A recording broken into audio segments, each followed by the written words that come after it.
it is grown. I feel like it's going to grow, to be bigger Even than me. bigger. Exactly. And that is a wholesome thing to feel that it is. It's a really good thing to see that people have believed in me and they have jumped onto this, and it is actually working. Because sometimes like I get messages of like, oh my God, Pesh, thank you so much for your Tea Market Day. I got clients for this. I'm like, oh my God, that is so wholesome. So yeah, it is a really good experience for me. It started last year in November, and yeah, it's going to grow bigger. I'm It feeling a is. lot of gratitude. It is. A It lot of is. support and Yeah. appreciation for just people chipping in. You Yeah. said your store, Essentials? Yeah, Your it's called business. it's called Essentials. So I sell those small oil perfumes, and business has been hard. It actually got worse when government kind of switched us off the internet and whatnot. Getting back on was really tough, and now I am in that space of, okay, this is my business, but it's not where I want it to be. So I kind of like took a break off, and I want to do rebranding. I want to do so many things, because when I look at Essentials back then, it doesn't look like Pesh. It doesn't look like the vision that I have. So I'm kind of like on a break at the moment. You're trying I want to re-strategize. Oh, exactly, and give my clients a better product. okay. Yeah, yeah. So, your journey to becoming a feminist, when did that start? Because we now know you were very outspoken in school. Yeah, yeah. You had very opinionated, which is not a bad thing. It is a good thing. And I think before we started filming, we were talking about how, as women, we're always being, people try to put us in boxes. There are all these stereotypes based on how you look, based on where you work, based on how you present yourself. Yeah. That we're always trying to fight back and just show, okay, this is who I am. Yeah. As yeah. me, Yeah. we don't all have to do this or don't all have to do that. So when your journey to becoming the feminist that you are now? I feel like my childhood and dad not being there kind of had an impact on this. And usually you hear people saying, oh, so your daddy wasn't there, so you're just an angry feminist, you just have daddy issues. Yeah, he wasn't there. Why are you blaming me for it? You get my point. There is an adult to blame for that. And I saw my mother struggle. There are things that I have just figured out that she used to do to work to put my food on the table. And for me, that is a very, like, oh my God, you actually pulled this off. Yeah. That is very impressive. But at the same time, I no longer want to glorify that. I no longer want to glorify the fact that she had to suffer to see where I am. She did not deserve that. She did not deserve that at all, yeah? So I feel like that shaped my feminism a lot. Okay. That I want something better for the women. I want something better for everyone. That's a good point. There's that narrative, like a good woman is a woman who suffers. No, why? I want a especially soft life in our too. African traditional society. Exactly. She's suffered. She's struggled. She's I a good don't woman. want that. Exactly. When you hear someone talking about their wife or their mother, oh, my mother was pregnant and she was also cooking for us at the same time, and she was sick and she was going through this. Why? Where is your father? Where is your father? There are two parents in this house. Fatherhood does not stop at you paying school fees. It goes beyond that. It goes to you actually putting in the work at home. And the work is not just sitting in office and getting a salary. I can do that too, yeah? So it is that constant, I don't want women to suffer. I mean, yeah, there is suffering in the world, but I don't want to first go through hell for you to realize that I'm a good African woman. I don't want to do that. I don't want to suffer to get where I am, yeah? The world is already beating me up with its capitalism. I'm already suffering to get a salary at the end of the day. Why should I also suffer for love from my kids and my husband?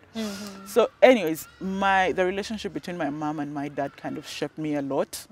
And the other thing was, I think, the first time I had an encounter of a man harassing me, I was probably 7 or 8 years old. And I was walking back home and this man taps my butt. And at 7? Yes. Yes. And I was livid. I cannot explain to you how angry I am. So every time I see people trying to police how women should feel in that moment, they do not understand. It's no big deal. You cannot. it feels like they've taken something from you. If you feel dirty in that moment.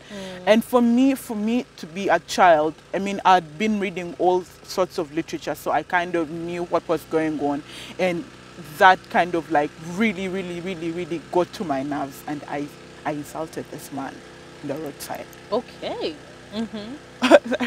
They told my mom how I had been insulting people. Can you imagine? That is the story that went back to my mother. Yet you usually say that the child belongs to the African community. Yeah? But I belong to the African community until I am a girl. Then all of a sudden, you're blaming me for things that an older man is doing to me. You get my point?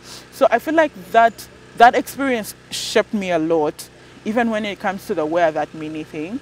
So the Wear That Mini hashtag, Yes. for me, it started as a playful thing, to be honest.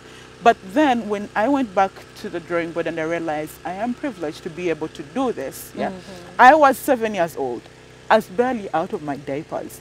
And this man was harassing me. So it has nothing to do with what I was dressed in.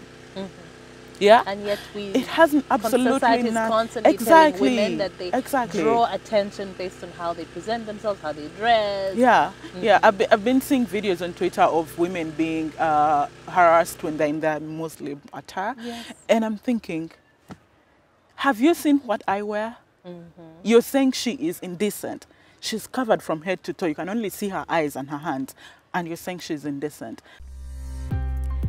Imagine coming home to a vacation each day, to a place of pure serenity, a place of pure luxury for you to entertain and unwind. At Jacana Heights, dreams come true. Take your pick from spacious 1, 2, or 3 bedroom apartments and luxurious 4-bedroom penthouses, built to international standards with fine, exceptional finishing. Located on Konge Hill, Buziga, with incredible views and a fresh breeze from the nearby Lake Victoria. It's a place for your body, soul, and mind, with a wide array of amenities. Contact us for more information. Jacana Heights, luxury hilltop living.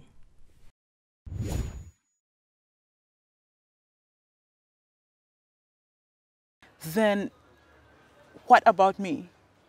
You get my point? It has absolutely nothing to do. So for me, what that means is like, it has nothing to do with what I am dressed in. Yeah?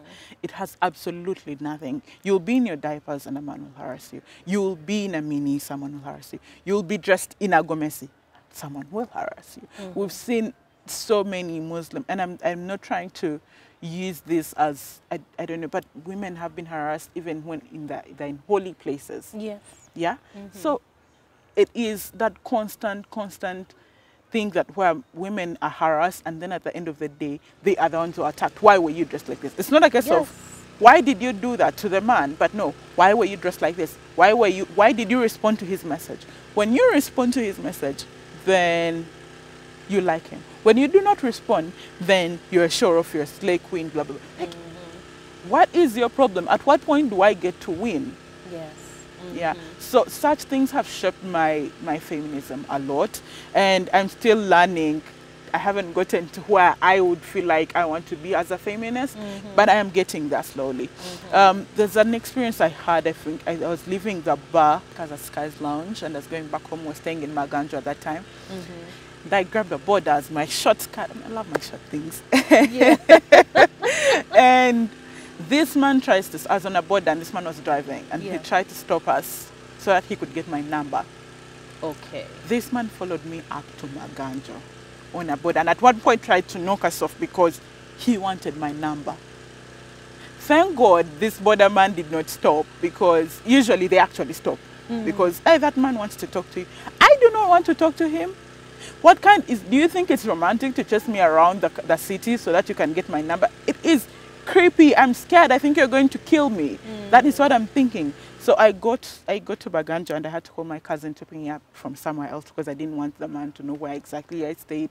So that constant, it's every morning when you're dressing up. Exactly. You're doing. Exactly. Every morning when you're dressing up, yeah, you feel like, am I exposing a little bit too much? Is this appropriate? How often do you see a man saying that? How often? Yeah. So those tiny little things that we might sometimes ignore they actually impact us in so many ways. You have to constantly readjust your life to suit the other people who might hurt you, which is wrong. They should be readjusting their lives so that I am safe. Yeah. There should be more laws that keep me safe, not laws against minis. Minis, it really frustrates me when I see such things. So those tiny experiences that I had as a child really, really shaped my feminism to get where I am. And I keep experiencing these things. So it's an unending learning process for me, and also it's healing. Also a battle to just be yourself. Exactly. To be comfortable in your own skin, and for people to feel uncomfortable with the fact that you were comfortable in your skin. When you started that hashtag, how was the response? This is for you. A touch of class with a dash of glam. This is for those who choose to make a lasting impression with their first impression. This is for his cut, her crown, and the spark in their eyes.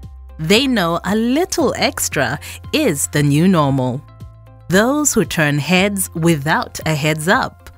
Step into the Glam Icon Salon and unleash the glam in you. Plot 49A Naguru Drive, Kampala, a few meters across the Surgery Hospital, Naguru.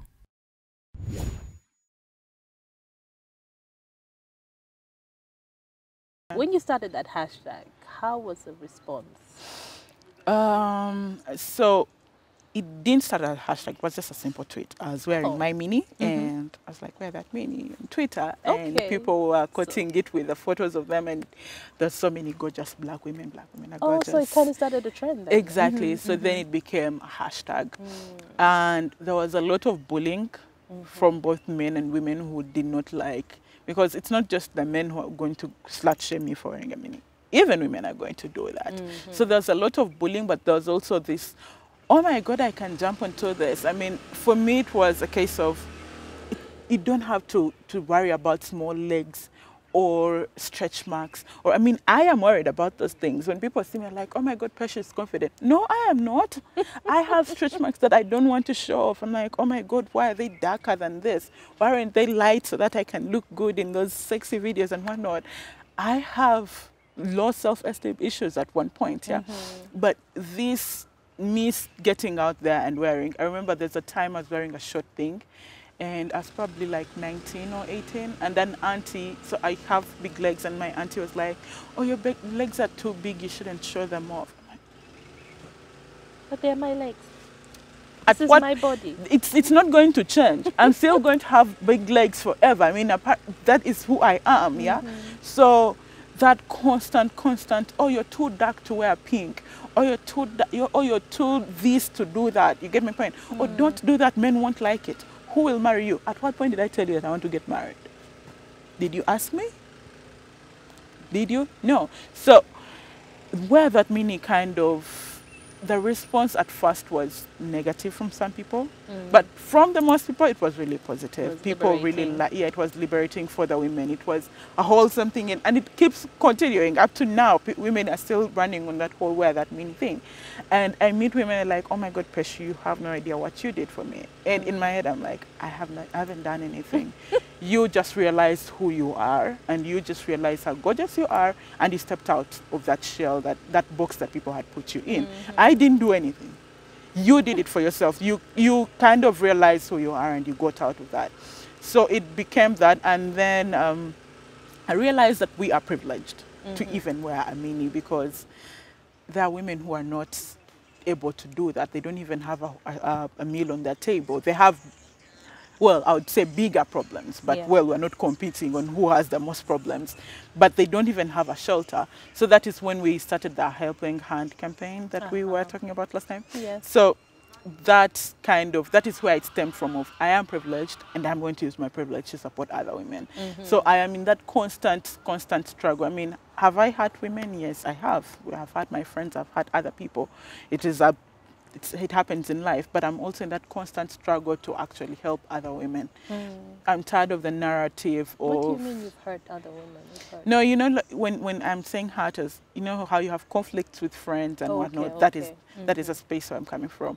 I've had conflicts with friends, but I want to step away from that and actually help and give a helping hand to other women, because there are things that are bigger than us, problems that are bigger than us, and we can't have petty fights all the time. I mean, they're going to be there, but I no longer want that whole narrative of women as their worst enemies. Women are not the ones raping women. Yes. They're not the ones killing babies. They're not the ones who are doing these things. No. I mean, we do have our conflicts as friends, because I feel like our friendships get so intimate. So at the end of the day, when we fight, we kind of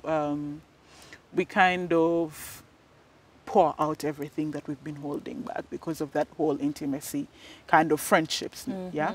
So I feel like that's why usually when women fall out, it's really bad. Yeah. But I mean, a guy will be a friend with a guy for months and he doesn't even know his last name. Or wait, that is if he knows his name. You get my point? I mean, there are friendships of men who actually know each other and whatnot, but most of them, my guy, my boss, but that's it. Yeah. When I meet a girl, I'm going to meet a girl in the bathroom, and the first 5 minutes she'll know what my boyfriend is doing to me. You get my point?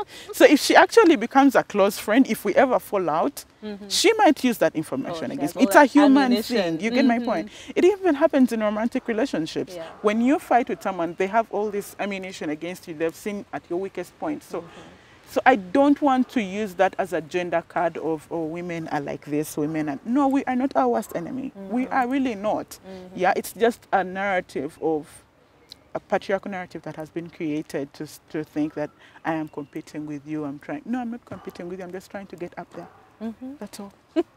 I'm trying to live. I'm trying to beat the capitalism, the patriarchy, all these things that are fighting with us. So that is all. And where that meaning has kind of brought us together in one way or the other.